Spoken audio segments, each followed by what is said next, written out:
Hi, everybody. Welcome to our roundtable on educational theory and practice at Outdoor School. My name is Flux, or Blake. I work for the MESD Outdoor School program in the Portland metro area.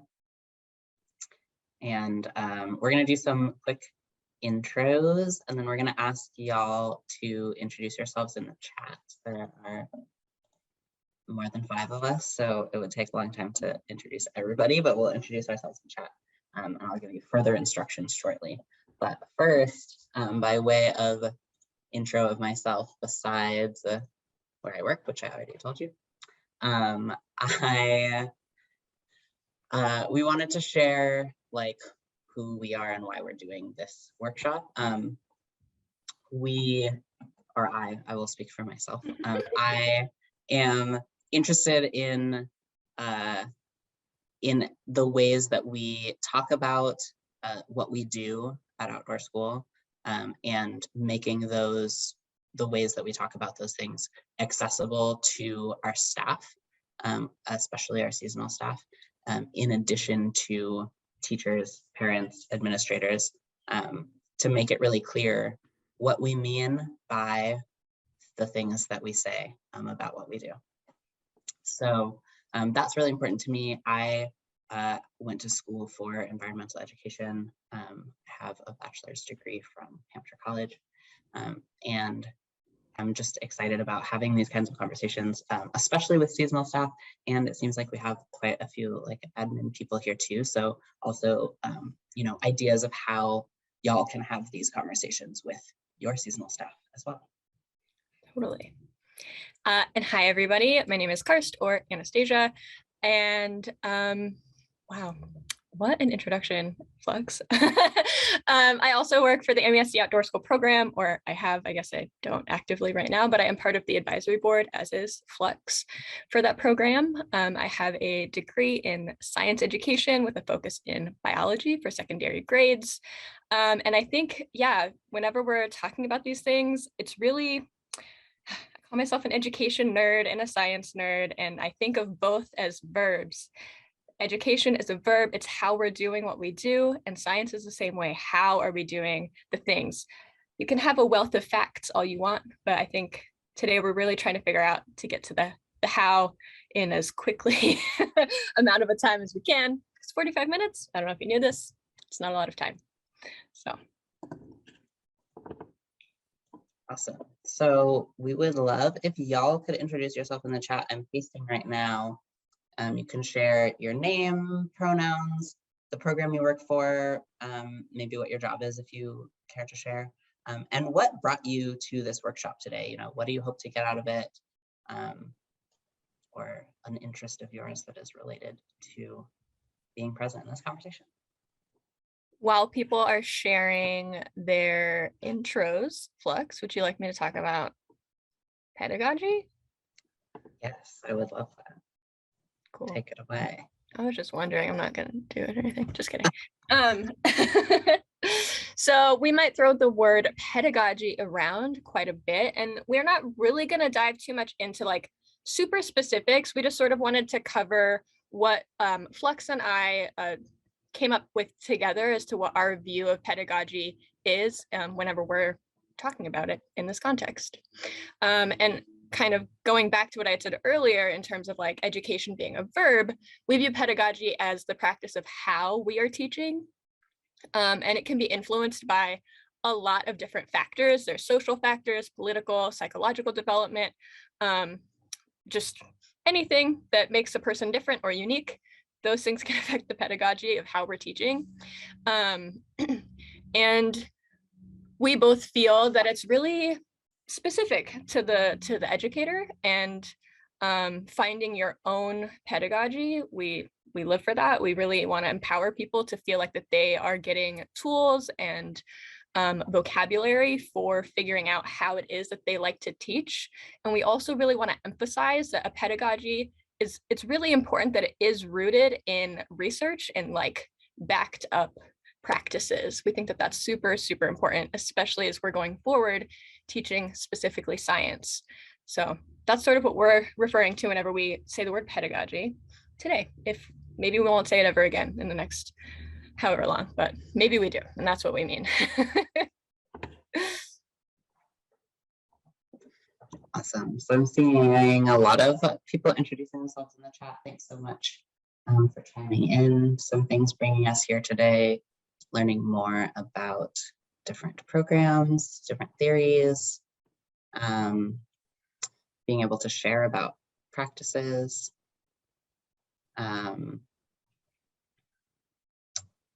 different ways that different people in different programs are talking about things and sharing things.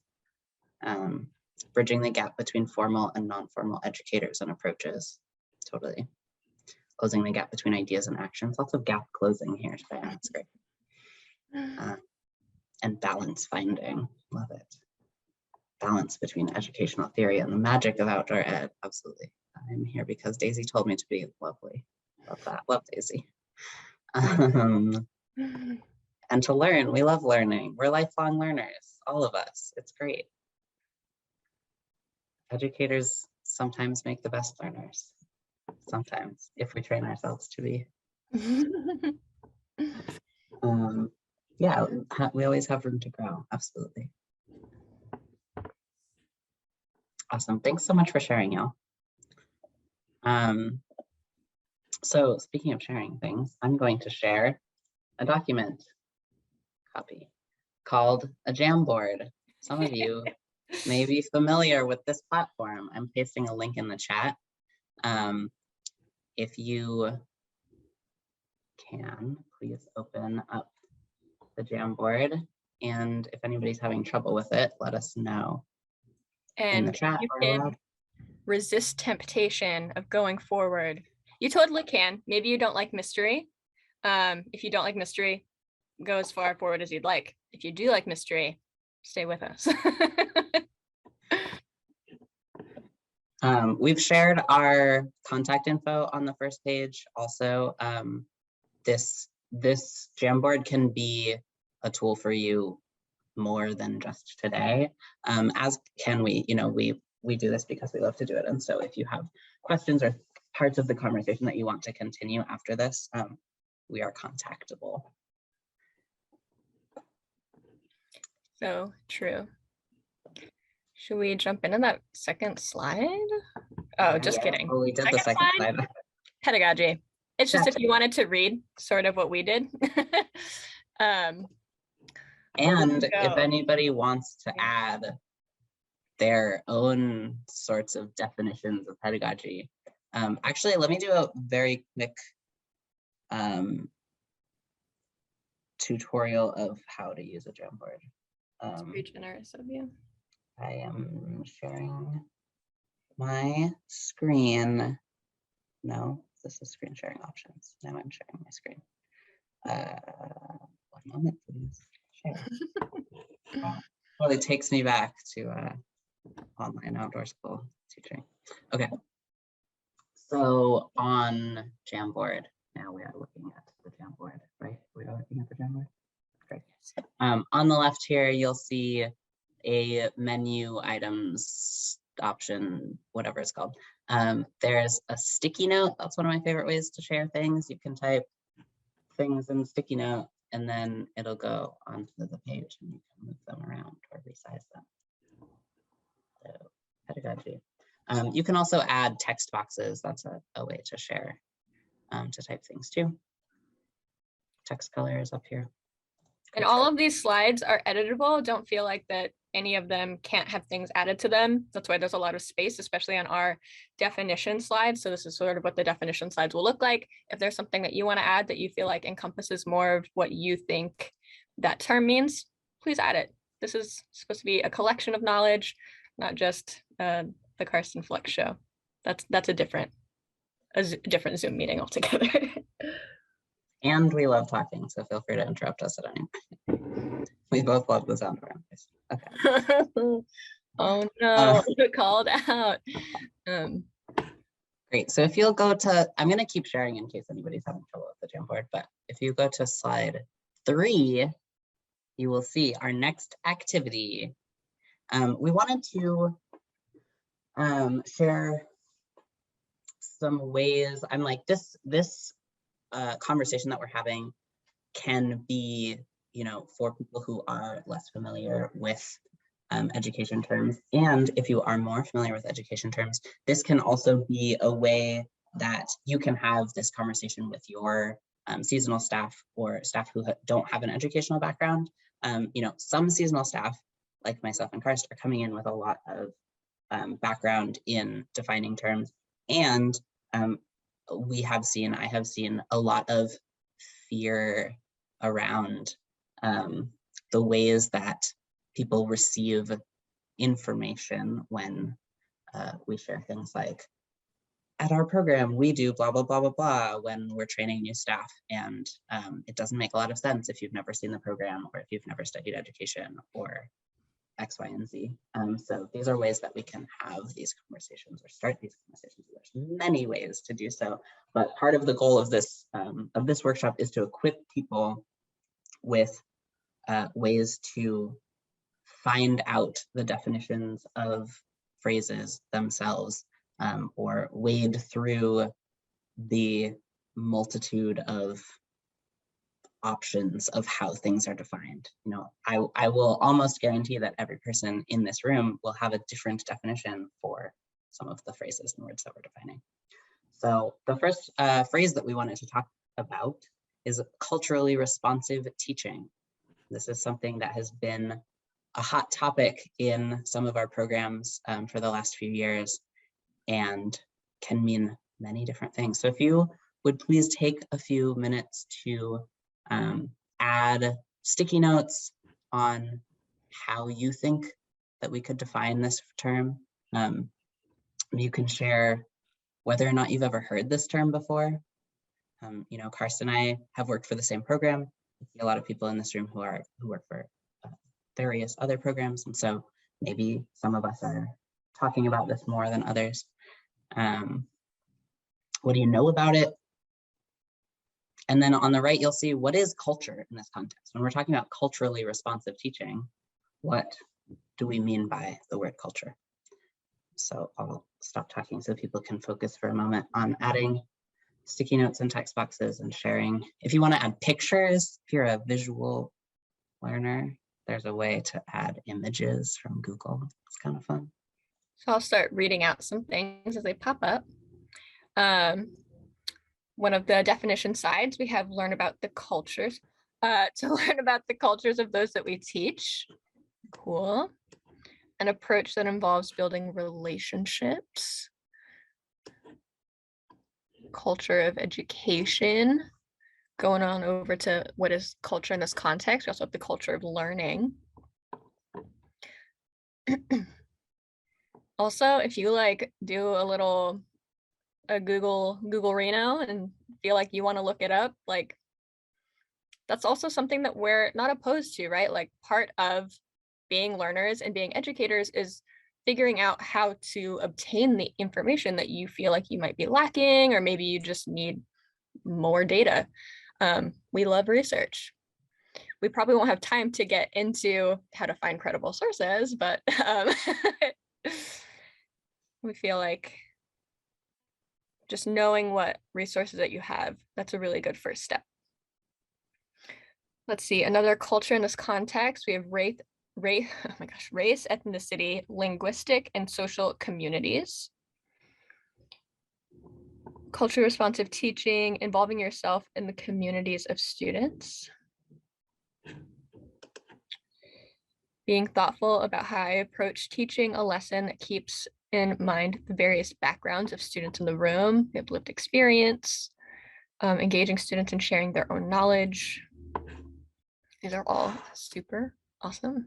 We'll probably have enough material for 2 hours, so some of it might feel a little rushed at times. We wanted to try to cover as much as we could.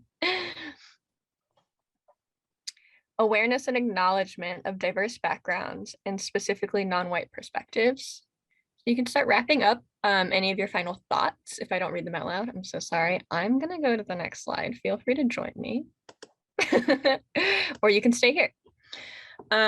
Do you mind if I read our definition of culturally responsive teaching, Flux? Please do. I want to add Areno to things. I want to call you Flexareno. You can call me Flexareno. Okay, cool. So on the next slide, we do have a collective definition that Flex and I felt really encompassed what we think of when we think of culture responsive teaching. And not to PowerPoint at you, but I'm just going to read what we wrote down. Culture responsive teaching is a student-centered approach to education focused on the idea that every student brings unique cultural strengths to the classroom. Recognizing and nurturing those strengths not only encourages success, but also promotes an open-minded, supportive environment that celebrates cultural differences, raises expectations, and makes learning relevant for all students. And so, wow, I feel like that this covers what we're talking about when we talk about culturally responsive teaching. It might not necessarily cover what Flex and I are thinking about when we think of what is culture. So I'm going to hop on back over one more slide. And so let's see. Some things that people shared again were the culture of learning, the culture of education, and then we have race, ethnicity, linguistic, and social communities. And yeah, right, it's everything that, again, makes us unique, and it makes our own lived experience specific to us. It could be all of these things. It could be even broader into like socioeconomic status. It could be education background, like, was this child adopted? Like, who knows, right? There's so many different things that makes everyone's experience unique. And all of these things can pertain to the kind of culture that we're creating. So try not to limit yourselves. If you have a box and you want to sit in the box, maybe sit there for like 5 minutes and then like poke your head over and be like, what's outside of my box? That's an analogy that I made up right now. Okay. I'll also say in doing research on culturally responsive teaching, you may have heard of the book Culturally Responsive Teaching and the Brain. There's a lot of like really academic heavy language that goes into talking about culturally responsive teaching, but it doesn't have to be our definitions don't have to be so coded and so laden with academic language. We can talk about how we can access these things at outdoor school, knowing our students only for a brief period of time. A lot of the research on practices for becoming a more culturally responsive teacher have to do with getting to know the specific students that you're working with. That can be really hard when we're working with the numbers of students that we have in the amount of time that we have. And so, part of this, it can feel really daunting to like be a culturally responsive teacher when the access that we have to what the practices and what that means are things that we don't necessarily have access to. We have to start talking about how we can do these things specifically at outdoor school and in our programs. Which brings us to slide number 5. Yeah, sure does. So we might not give you a whole lot of time to do this activity because, again, we have a lot to cover. But this is a really good practice of starting to look at how to sort of look at your program, or look at maybe if you're a field instructor, or maybe you're just a teacher and you want to apply a new thing. So we have 3 columns. Feel free to add anything to any of the columns that you'd like. I have to make my screen bigger for a second. The first one is, should we be doing this work at outdoor school? Why or why not? Do we do this already? If so, what are some examples? If we should be doing this work, where and how can we increase our culturally responsive teaching? I feel like this kind of goes without saying in education circles or in outdoor school circles, but there's no wrong answers here. Don't feel afraid to share things that you are unsure about, because we're working it out together. If any of you didn't know, all of your responses are anonymous. We don't know who is saying what, if that felt prohibitive in any way. If you want to know, or if you want people to know who said it, you could put your name at the bottom of your sticky note. If you're bold, then that's great. Somebody put, if we should be doing this work, where and how could we increase? Engage in learning communities where leaders and students build knowledge together. Cool. And I think also, like, if we think about the first questions, like, should we be doing this? Why or why not? That's just like something that I think is really important to acknowledge, that is really an intentional choice in our own wording. because it comes from, Flux, I won't speak for you, my own teaching philosophy of it's very important not to treat everything, because for me, I feel like it is an important process, but that doesn't mean that everybody must agree with me, right? But if somebody, students included, if somebody disagrees with something, I gotta know why. Tell me why. I want everything rooted in research, and like, even if the research is lived experience, to me, that's research. Great. So, and we might not get to our next subject, but that sort of, I feel like it's a warm-up idea to talking about the next thing if we get there. If not, we'll give you the turbo version.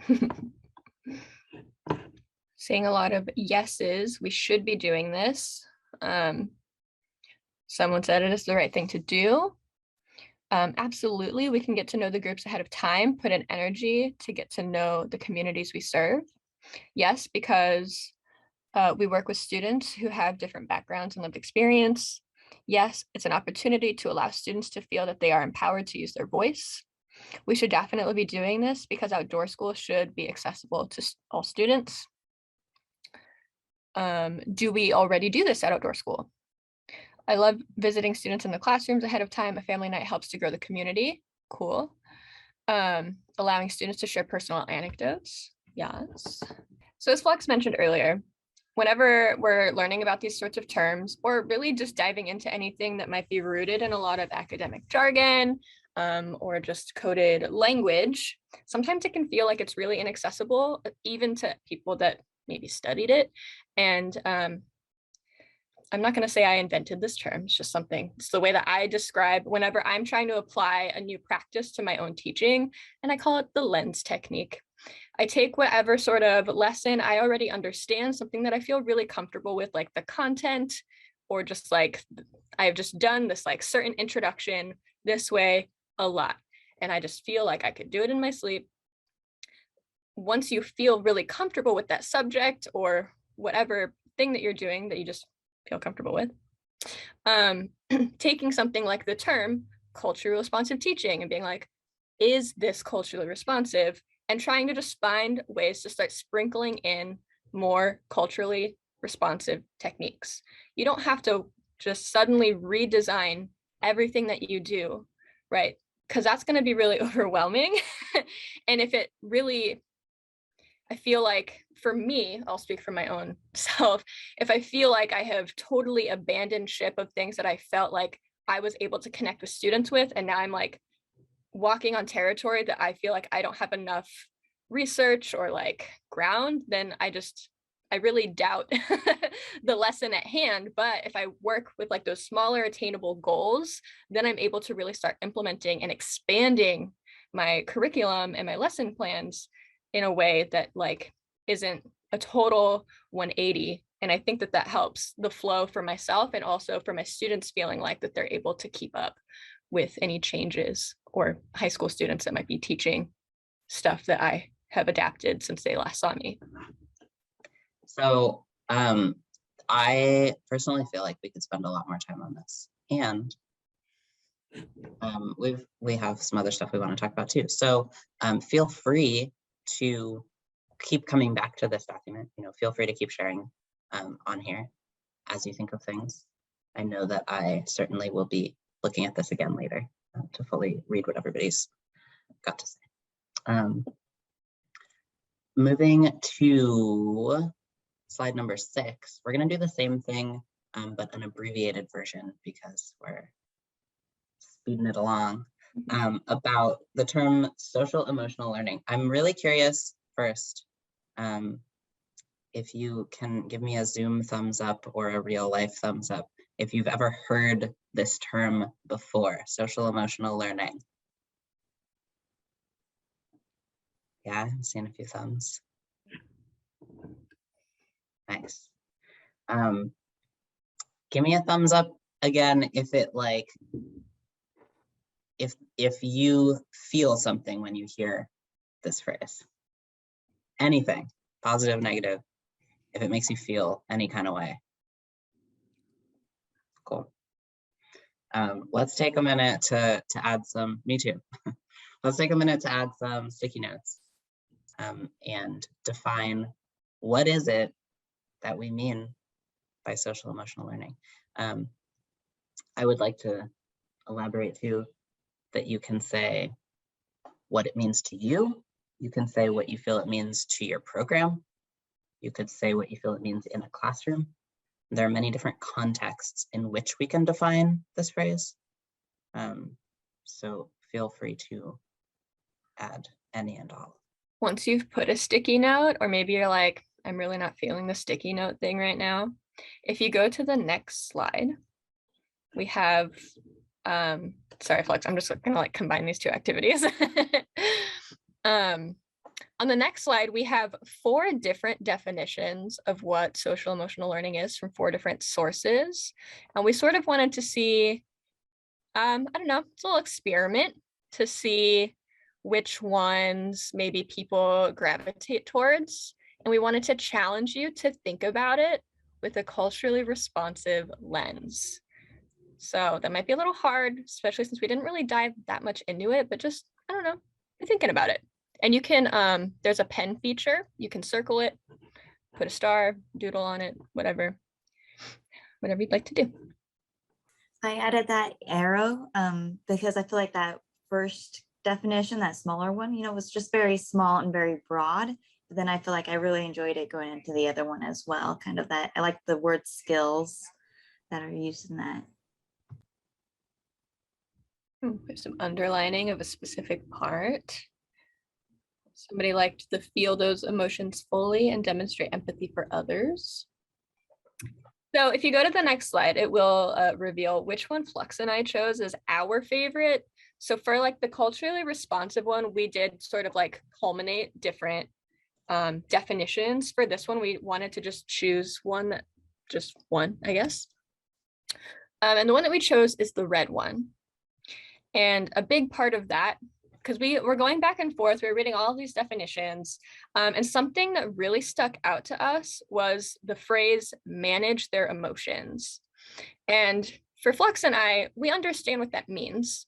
We know that that doesn't have a negative connotation, but whenever we looked at it culturally responsively, we thought that maybe that could be a little bit leaning towards a specific culture of probably whiteness in terms of like what are appropriate emotions to really emote whenever there are so many different cultures that have so many different ways and things that are deemed appropriate in terms of emotional regulation. So the reason we liked the red one is it says it helps students comprehend their emotions. And that part that's underlined, to feel them fully, I think that is, to me, loved it. So that's sort of how like microscopic you can get. It was one word that turned us off of the other ones. And we like the yellow one, but it's sort of like, didn't really tell us what it is yet. So that's why we chose the red one. So you can look at the next slide of 8, or you can skip it because you already read that information. And I really like that there was so much like combining and nitpicking that was just happening amongst what we were doing, because that's kind of what we talked about. If you're going to select one that is fully orchestrated, why not just build your own? That really means what you are trying to convey, because it can come down to just such a specific wording of something. Another one that we didn't choose to include on here, but that we looked at, had the phrasing of building positive identities, which felt really coded and strange to say. What is a positive or a healthy identity? Maybe it was a healthy identity. And reflecting back on people coming to our programs and to our staffs from different backgrounds, these things are going to mean really different things to many people. And a quick Google search of like, what is social and emotional learning, produced all of these responses, all of these results. And so a skill that some people have and that some people have yet to fully develop is being able to wade through all of the Google responses that you get and see, maybe this is what we mean, maybe this is not what we mean. Things are really different in different contexts. And so it's really important within our own programs to actually define what it is that we mean when we say things like this. There is another slide on practices at Outdoor School. I would really love if people could take some time to work on this. And there is one more conversation that we feel is important to have too. So if you would like to, please feel free to do some of this on your own time as well, because I'm really curious to hear about all these different programs. You know, there's a lot of different programs represented in this room. But moving forward, on slide 10, we wanted to sort of collectively come up with some ways that we as educators can further educate ourselves, or to explore defining terms and things that we can share, you know, with other members of our staff on how they can seek out these tools in their own experiences and for their own selves as educators. You know, when you hear a teacher or somebody in your program refer to something you're doing by a name that you don't know, how can you figure out what that means? I would love to hear from people in this room if you have any resources that you'd like to share. And we've got a couple links on this Jamboard slide as well to an editable resource document and definitions document that can be living documents for all of us going forward too. I will say, if you're trying to copy and paste things in a Jamboard, it's honestly a little bit hard. But if you double click on the box and then you like triple click to highlight the link, and then you use your keyboard shortcuts to copy it, that's how you can do it. You can't right click on a Jamboard. I'll also put those links in the chat. Thank you. So feel free to add onto this Jamboard slide, you know, what are tools that you've used to figure out what terms mean? What are questions that you have maybe? I wanted to hear from people maybe in the chat, their thoughts on, is it okay to pick and choose from sources, from definitions, from different pedagogy, teaching philosophies? I wanted to know what people's stances were on that. Or I guess you could also put them in sticky notes on the slide. That makes sense too. That might make more sense. I have a quick question about that lens technique. Is that your own technique, or was that something you also found online, kind of a resource? It was something that I hate saying I came up with anything, because I feel like there's no way that I'm the first person in the history of time to have tried like explaining something this way. But it came from actually my education and learning about social emotional learning and having a lot of I guess discourse with peers of mine that really wanted like specific activities to be done that were like focused on this like the emotional side of it, whereas I really wanted it to be how we were doing things and how we were approaching specifically scientific lessons, because there are different things that we can do, such as like asking for opinions that are different than our own, and like being able to respectfully disagree with each other and having a debrief at the end to like see what happened there. And so I started talking about social emotional learning as a lens. And then I realized that that's sort of how I approach a lot of like newer pedagogies, as I only graduated in the summertime, but I was teaching with Outdoor School for like 4 years prior. And so, you know, I feel like I learned backwards how to teach. I was just sort of like thrown in. I'm like swimming through all of these different things that I didn't know had names. And so I guess if someone takes credit for it, good for them. If you want to say I came up with it, good for me. Yeah, I just like kind of saw that. I was wondering if that's something like, if you Google like, you know, the cultural responsiveness, if that would be like the same thing or not, if there's a ton of discussion about that. But so it's just more focusing SEL into your curriculum. Yeah, and now I'm gonna Google the lens technique live. There is also on the resource document, there's a link to an article about looking through a lens as a metaphor. It's a common metaphor that people use for a lot of things. So, you know, you will find things that are not necessarily just about education, but it's a way to think of, you know, if you think of a lens, I think of like a camera lens. You have different lenses that you use for different things. There are ways to add sort of layers to what you're looking at. I also like just looking at it that way can really help people from feeling like they need to reinvent the wheel, right? Like that's something that we say a lot at MESD Outdoor School is like, don't reinvent the wheel. Sometimes the wheel is broken and doesn't roll anymore. But if your wheel still rolls, like maybe it needs like some shiny new spokes or something. I don't know anything about wheels. But it's a way to not have to start from scratch, which can really, I feel like that can lead to a lot of burnout and people feeling like that what they do isn't good enough, you know? And you've said this, but I think sometimes in programs, especially where we have, like at MESD or Northwest Regional, which I think is where Justine's at, there's these two categories of jobs, I guess, right? There's the field instructor that's teaching the science out on field study. There's a program job that is working with the community, the cadets. And sometimes those folks become at odds and they think, you know, like social emotional learning is so much more important right now. So we should focus on that. And really they should be blended. You know, it is this lens. It's like you can use all these techniques that are speaking to students, you know, humanity, that are actually involving their voice to teach anything that you want to teach. And that is social emotional because it is, it's tending to them as humans and those emotional needs. And I think we sometimes get stuck like separating them out and they don't need to be. Thanks for bringing that up, Shauna.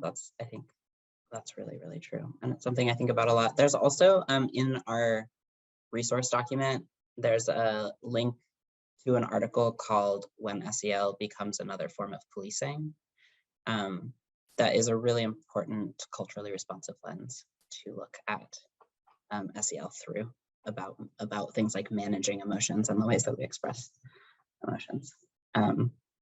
Yeah, so that's, I know that we're out of time, but that's one thing that I want to really add on to is like, not only are there so many different ways to define all of the things that we talk about, but like, it's okay to and important to be critical of all of the ways, all of the methods and theories that we teach through as well. And that's part of being a good educator, is reflecting on your own pedagogy and reflecting on the tools that you use and how they've grown throughout time, how different people perceive them, how they're perceived through different cultural lenses.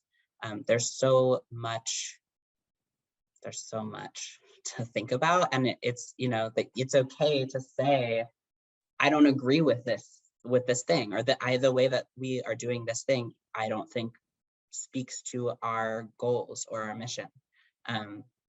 And it should be important for your staff to be able to say that to you as well, or your student leaders or your sixth graders to say, I don't like the way we're doing this. You know, we at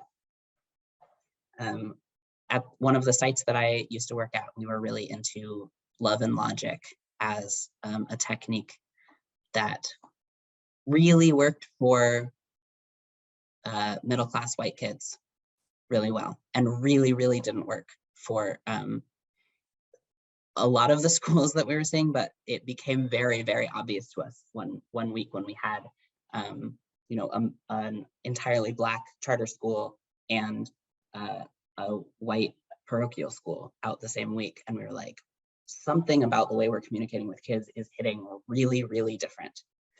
So being able to, you know, reflect on, like, this is a teaching theory. It's also, you know, not a research-based educational theory. It's a parenting book that was adapted to be a teaching theory. But regardless, that was, you know, a tool that we thought really highly of and that we were really into using, and we're able to look back at ourselves and be like, hey, this is not actually working. And there are things that we still use from that, and there are things that we've given up. So I've talked a lot now, and I want to say thank you all so much for coming. Sophia put into the chat the evaluation survey thingy. If you could fill that out, it is helpful Also for a debrief. understanding. Want a debrief? Oh yeah, oh my gosh, yeah, the debrief slide. There's 2 debrief slides on the Jamboard if you want to take a minute for yourself now or later to reflect on the things that we've talked about. Debrief is such an important teaching tool, and so we wanted to make room for it. And now as usual, we're out of time.